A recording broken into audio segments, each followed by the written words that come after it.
अभी हम पढ़ेंगे अनुमान प्रमाण। अनुमान मतलब इन्फेरेंस, मतलब क्या हम अंदाज़ा लगाते हैं कि ये होने के बाद कैसे होगा। अनुमान प्रमाण मतलब इन्फेरेंस। इन्फेरेंस में हम बहुत सारे टर्म्स के बारे में पढ़ेंगे।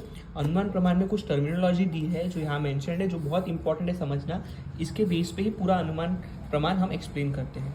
इसमें सबसे पहले जो बेसिक जो 3 चीज़ें हमें समझना इम्पॉर्टेंट है वो है हेतु, पक्ष और साध्य। हेतु मतलब क्या कॉज है। कोई भी जब हम कोई कार्य करते हैं तो उसका कोई हेतु होना चाहिए। हर कार्य का कोई ना कोई हेतु होता है, उसको हम बोलते हैं कॉज।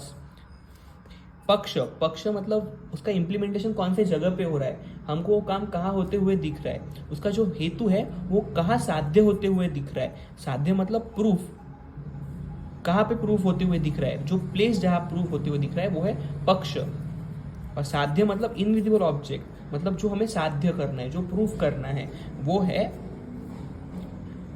साध्य। हेतु, पक्ष और साध्य। इसका एक एग्जाम्पल है, मान लो कि माउंटेन पे आग लगी है। यहाँ 3 चीजें हैं, माउंटेन, फायर और उसके वजह से जो स्मोक जनरेट हुआ वो। इसमें जो माउंटेन पे वो फायर दिख रही है तो वो हुआ पक्ष। पक्ष मतलब प्लेस, मतलब माउंटेन, मतलब फायर हमको जहाँ दिख रही है वो है पक्ष। साध्य मतलब जो इनविजिबल ऑब्जेक्ट है, जो हमको दिख रहा है वो है फायर। और फायर से क्या जनरेट हो रहा है, स्मोक, तो वो है कॉज। हेतु स्मोक है, पक्ष माउंटेन है और साध्य फायर है। ये है एग्जाम्पल जो हम पूरे चैप्टर में डिस्कस करेंगे।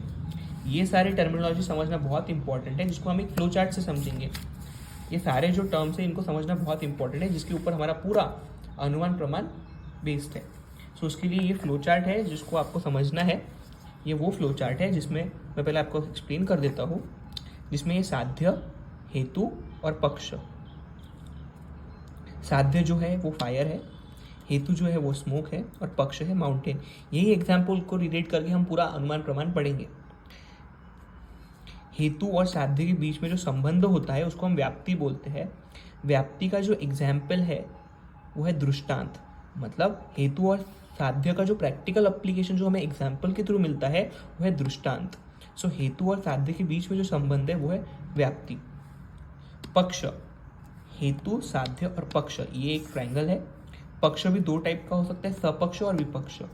सपक्ष मतलब जहाँ एक्चुअल में पक्ष है, मतलब जहाँ एक्चुअल में फायर है, मतलब माउंटेन पे। विपक्ष मतलब किचन पे। ये एक एग्जाम्पल है। सपक्ष मतलब ट्रू जगह जहाँ अनुमान हो सकता है। विपक्ष मतलब अपोजिट, मतलब जहाँ नहीं होगा। सपक्ष मतलब ट्रू पक्ष और विपक्ष मतलब फॉल्स पक्ष। ये थे 2 पक्ष।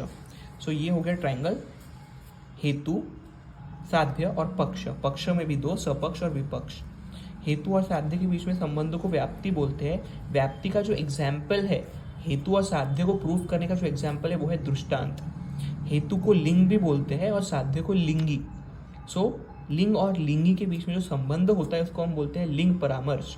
मतलब हेतु और साध्य के बीच में के ज्ञान को हम लिंग परामर्श भी बोल सकते हैं।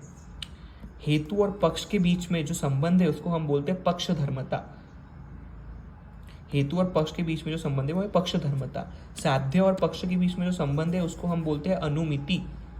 और हेतु और साध्य के बीच में जो संबंध है वो है व्याप्ति। व्याप्ति, पक्षधर्मता और अनुमिति, इन दोनों के बीच में जो एंगल है, मतलब व्याप्ति और पक्षधर्मता के बीच में जो रिलेशन है वो है परामर्श। हेतु और साध्य के बीच में व्याप्ति, हेतु और पक्ष के बीच में पक्षधर्मता, साध्य और पक्ष के बीच में अनुमिति, व्याप्ति और पक्षधर्मता के बीच में परामर्श। यही अनुमान प्रमाण का बेस है। यही चार्ट से हम सब कुछ क्लियर करेंगे। इसी से हम श्लोक बना सकते हैं बहुत चीज़ों का। वो ये श्लोक है कि हेतु साध्य संबंध व्याप्ति। हेतु और साध्य के बीच में जो संबंध है वो है व्याप्ति। हेतु साध्य अविभाव संबंध लिंग परामर्श। हेतु और साध्य के बीच में अविभाव संबंध मतलब इनसेपरेबल रिलेशन को ही क्या बोलेंगे, लिंग परामर्श। सिमिलरली हम कैसे करेंगे, हेतु पक्ष संबंध पक्षधर्मता, या फिर हेतु साध्य अविभाव संबंध पक्षधर्मता। उसी तरह पक्ष साध्य संबंध, साध्य पक्ष संबंध अनुमिति, या फिर साध्य पक्ष अविभाव संबंध अनुमिति। ये हो गया फ्लो चार्ट एक्सप्लेन। इसी से हमने सारे संबंध की रिलेशन भी बना दिए।